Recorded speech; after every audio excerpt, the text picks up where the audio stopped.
Welcome back. In the next series of lessons, I'll be taking you through the process of drawing the Circus Girl picture book character in multiple poses using line and gesture. I'll be using my Derwent Studio pencil, Geranium Lake, which is a red, and an ivory black round Derwent drawing pencil to produce the next 4 illustrations.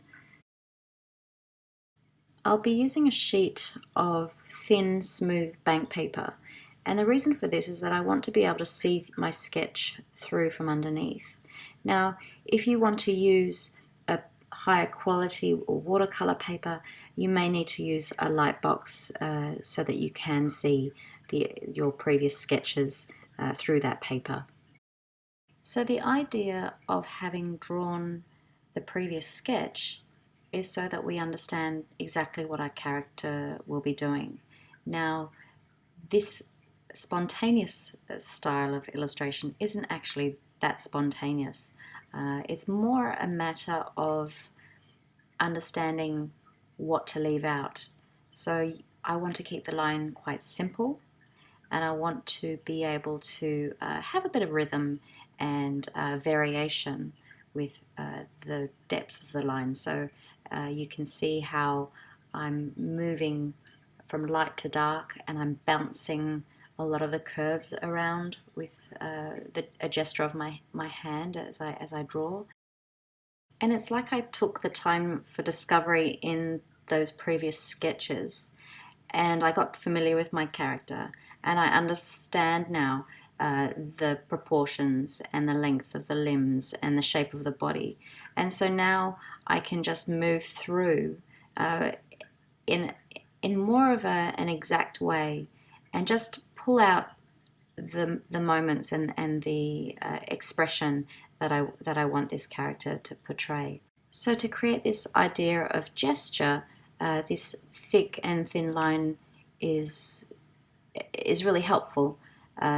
It gives the illustration and the line work more rhythm and bounce, which is what I'm after. So it's the idea of just looking, and the whole time I'm stopping, I'm resting, I'm looking, I'm seeing if I need to adjust things slightly, but I really don't want to overwork this illustration. And to give the impression that my character is in motion, I'm going to put a few extra lines in around the arm, almost like a swivel. So I might do the same on the skirt as well. So I'm pretty much there with my black line, and I'm going to leave it at that and pick up my red pencil and start working on the hair. Now once again, I don't want to overwork this hair. I want it to be quite bold. So I'm pressing hard and doing minimal, line work and scribble. So I do want the curls to be more of a scribble than the perfect curl. And this illustration is all about line. So I want to keep it quite spontaneous and almost naive looking. So I quite like the idea that it's looking fairly unfinished.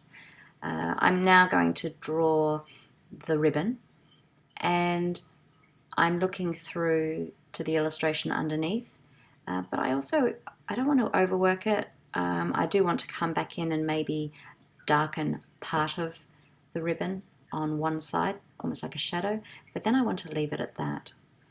So I'm just coming in and putting the finishing touches with the black line around the hand that was sort of touching and engaging with the ribbon, a little bit on the eyes, and just little notes that I see could have a little bit more shadow or darkness, maybe the top of her costume, and that just about does it. A very simple line drawing of the Circus Girl picture book character. I'll see you in the next lesson.